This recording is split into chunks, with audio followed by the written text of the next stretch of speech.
Hi, I'm Tim. Welcome to our channel and thanks for logging on. If you enjoy these videos, do me a favor and subscribe to our YouTube channel right here at Watchbox Reviews. I would really appreciate it and I promise to update daily.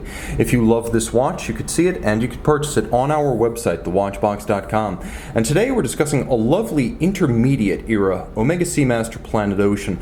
After the introduction of the caliber 8500 in 2007, but before the arrival of the ceramic bezels in 2011, this is what the Planet Ocean was, with a wonderful size appropriate to almost every wrist, 42 millimeters and thinner than some of the later Planet Oceans at 15.8 millimeters thick. It's not an ultra thin by any means, but it will fit underneath a jacket cuff. On my 16 centimeter circumference wrist, the watch has a manageable span across the wrist of 48 millimeters, though if you include the solid end links of the bracelet, it does span a rather impressive 54.2 millimeters across the wrist. But don't be put off by that measurement. I can still recommend this watch for a wrist as small as 15 centimeters in circumference, with a spacing between the lugs of a universal 20 millimeters. So if you want to throw this one on a strap to get an even better fit on a small wrist, it's well suited to 20 millimeter straps, and you'll find a world of options in that universal size.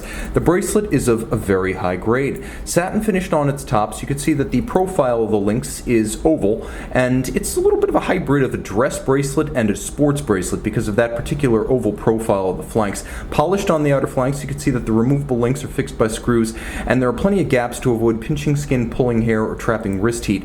You can see that the clasp internals are machined from the solid, as is the clasp itself, and there's a handsome flanking bevel with polished oval cross-section trigger release, and the triggers must both be depressed to open the clasp, so you get a great deal of security here.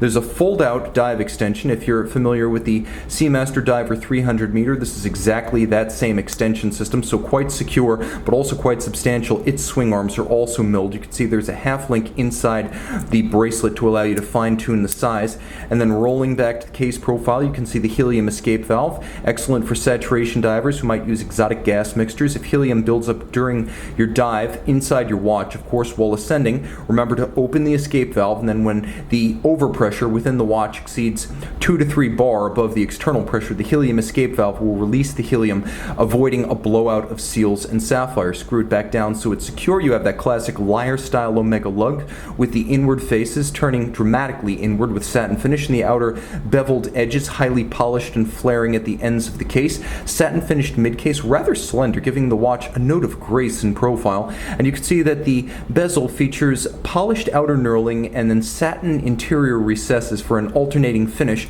as well as a rather sharp micro knurling that's easier to grip than the knurling that is flat and broad on the standard Diver 300 meters. So this is a better functional bezel for diving. Have a listen.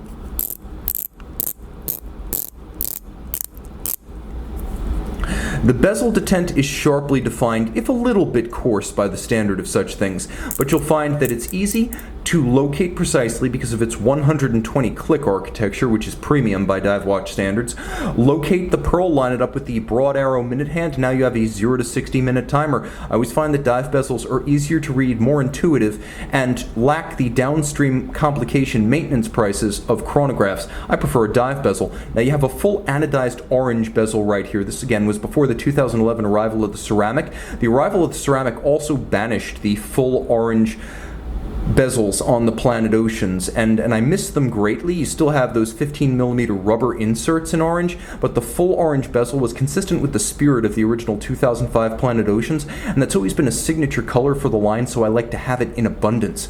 The dial is matte black, and as you can see, it features more orange in the form of tri-Arabics 12, 9, and 6, as well as the Seamaster script. We have white gold hands and indices because this was a flagship model line at the time, and matte black dial to resist glare, and then you have a timepiece with several functions. Pull the crown out all the way. Now you have hacking or stop seconds to set against a reference time.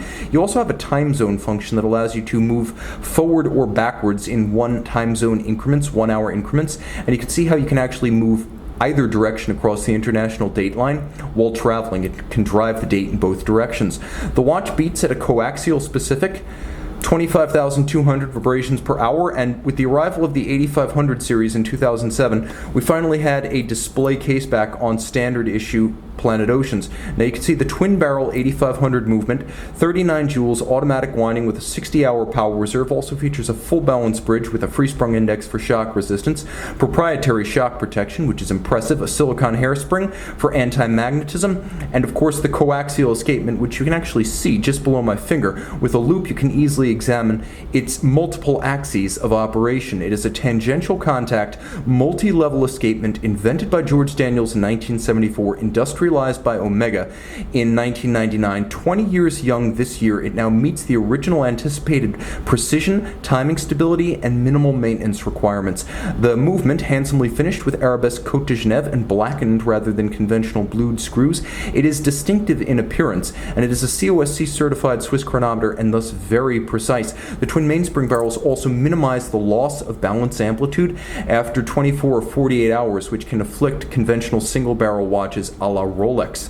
You can see this lovely Planet Ocean and make it yours on the watch box. The 600-meter water-resistant Planet Ocean by night.